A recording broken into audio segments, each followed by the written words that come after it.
The head of the World Health Organization says that he is very disappointed as China once again has delayed the investigation into the origins of the coronavirus pandemic.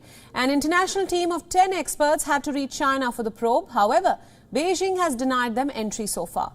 The 10-strong team had been due to set off in early January as part of a long-awaited mission to probe early cases of the coronavirus, first reported over a year ago in the Chinese city of Wuhan.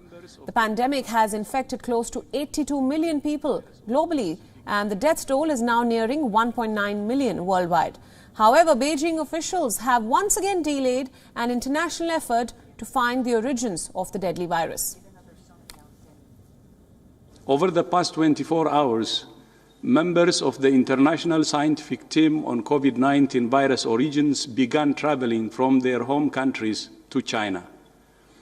This was as per arrangements jointly developed between WHO, the Chinese government, and the countries for which the team was meant to travel through on their way to Wuhan. Today, we learned that Chinese officials have not yet finalized the necessary permissions for the team's arrival in China.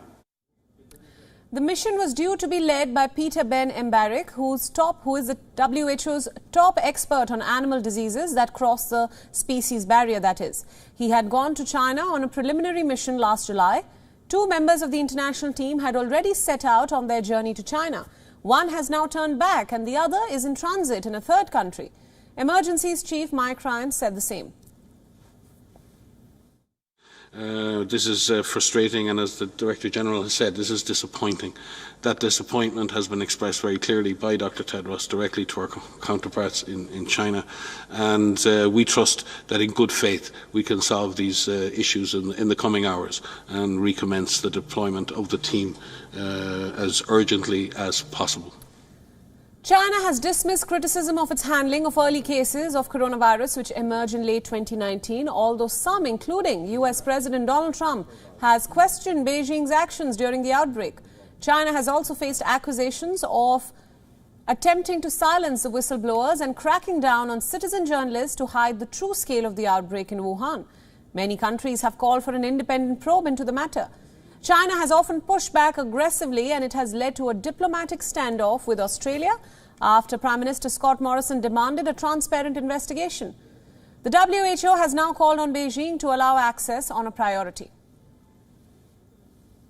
I'm very disappointed with this news, given that 2 members had already begun their journeys and others were not able to travel at the last minute.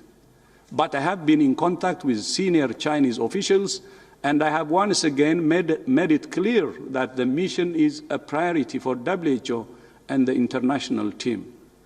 I have been assured that China is speeding up the internal procedure for the earliest possible deployment. We're eager to get the mission underway as soon as possible.